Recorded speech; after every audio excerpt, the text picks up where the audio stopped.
Hello' guys, কি খবৰ আপোনালোকৰ?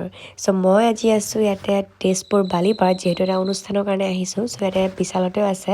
ত' মৰ্ণিং আমাৰ প্ৰগ্ৰাম শেষ হ'ল, ত' বিশালতো তাত ফুৰিব যাবলৈ ওলালোঁ। আৰু ওলাই বিশাল আৰু মোৰ ছাবস্ক্ৰাইবাৰ্ছ লগ পালোঁ। চ' লগ পাই বহুত ভাল লাগিলে। আৰু এনেকৈ আমি সিহঁতকো বাই বাই দি পেলাই আমিও ওলালোঁ। আৰু আহি পাই সিহঁতৰ যিহেতু পিকনিক প্লেন কৰি ৰাখিছিলে, চ' আমিও আহিলোঁ। আৰু যিহেতু গাঁৱলীয়া লোকেশ্যন এনেকৈ আমাৰ ফালে নাই, তো ইমান ধুনীয়া লোকেশ্যন আছিলে। চ' মই ভাবিলোঁ ভিডিঅ' চিডিঅ' কেইটামান বনাই লওঁ। তো বিশালৰ বৌয়েকৰে মেখেলা চাদৰ পিন্ধাই দিলে বৌয়ে। তো আমি মাহঁতে আমি আহিলোঁ। সিহঁতে আগতে বাৰু বাইক দি গ'ল, আমি খোজকাঢ়ি আহিলোঁ। আহি পেলাই চিধা মাংস পিচ ট্ৰাই কৰিছোঁ। আৰু যিহেতু সিহঁত গাইছ বিশাল ক'ত পিকনিক খাবলৈ আহিছে? ক'ত লৈ আহিছে? লোকেশ্যন কি না? অঁ, তোমাৰ লগত ঠাই বিশালৰ ঘৰত সেইটো দেখাই দিয়া। অঁ, এইটো মই ভগা বজাৰ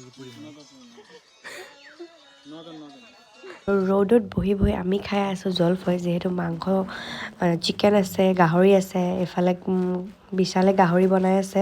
আৰু তাৰ যিহেতু কিবা এটা প্ৰমোচনেল শ্বুটো আছিলে, সেই শ্বুটৰ ভিডিঅ' বনাই আছে লগতে। আৰু এফালে চব ভিউটো ইমান ধুনীয়া আহিছে, মানে চায়ে ভাল লাগিছে আৰু পূৰা নেচাৰেল। আৰু ইফালে আমাৰ খানাও ৰেডি হৈ গ'ল। গাহৰি, চিকেন, চালাড আৰু কি লাগে আৰু চবে আমি একদম গোলকৈ বহি লৈছোঁ। আৰু যিহেতু এইটো বছৰ মোৰ ফাৰ্ষ্ট পিকনিক, চ' এনেকৈ একেলগে হঠাৎকৈ প্লেনিং কৰি খাব পালোঁ, বহুত ভাল লাগিলে। চ' আজিলৈ বাই।